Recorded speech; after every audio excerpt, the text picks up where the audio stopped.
the grey cloud. I was on a long, boring train ride with my aunt. I looked out of the window at the rain.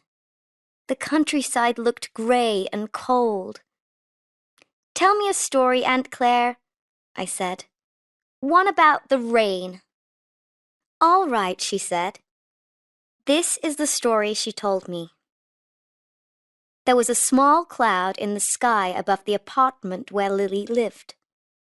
Sometimes the cloud got angry because the wind was too strong, or because it was alone in the sky. When the cloud got really angry, it got slowly bigger and grayer. Its grey color fell onto the roof of Lily's apartment building. It also fell into Lily's roof garden, and when Lily went outside to skip, she couldn't see the red and yellow flowers there. She could only see grey ones. Lily often got angry then too. Sometimes the cloud wasn't only angry, it got really sad. When the cloud felt really angry and sad, it felt worse, and it cried, and its wet rain fell on Lily's windows and balcony. Lily didn't like being wet. She couldn't go outside and dance on the garden table because she didn't like getting her head, neck, and shoulders wet. Lily often got angry and sad then too.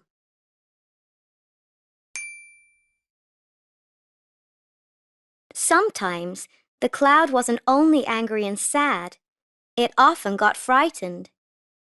When the cloud felt frightened, it felt colder. Then its snow fell quietly on the ground and rocks, and on the mountains behind Lily's home, and water changed to ice.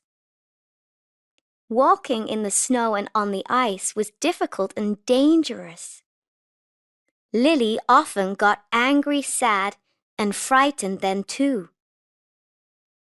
Monday wasn't a good day. The cloud was huge and very grey. Lily couldn't see any light from the sun. She couldn't see her feet on the ground. And at night, Lily couldn't see any light from the moon or stars. Tuesday and Wednesday were worse. Nothing was different. On Thursday morning, when Lily got up and saw no light outside again, she thought, "I've got to do something about this." She climbed up the stairs to the roof garden. "Cloud!" Lily called from the top of the roof. "This is the worst day of my week. I love looking at you when you were small and white, and when you skip and dance and climb in the wind. But why are you huge and so grey now? What is the matter?" The cloud started to cry. "The wind is strong, and I am weak, and I have no friends," cried the cloud. "That makes me angry and sad, and I get bigger and grayer. I feel worse, and then my rain falls." "Oh dear," said Lily. "And sometimes I get frightened because I have no friends. When I feel frightened, I get really cold and my snow falls," added the cloud. "Well, shall I be your best friend today?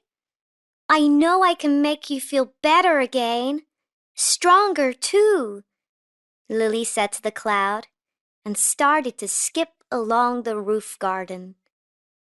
"And when you feel happy again, I can be happier too," she said. "Come on, let's skip."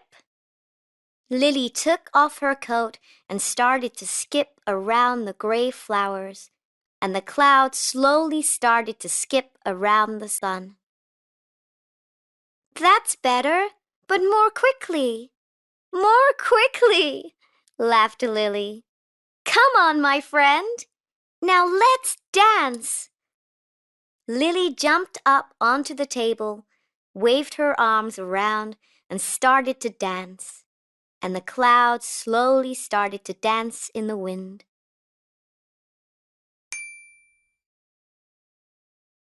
"Fantastic!" laughed Lily. "Now come on. Are you feeling better or worse?"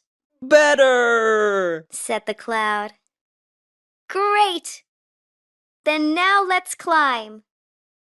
Lily started to climb her favorite rock, and the cloud started to climb in the sky.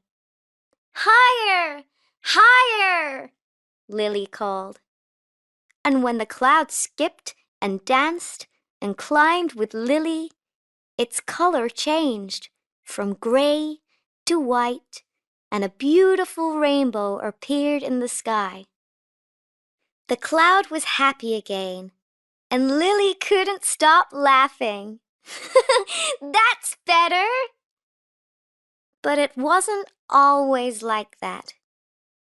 On some days of the year, the clouds' rain and snow fell because it felt angry or sad or frightened again. Lily understood that.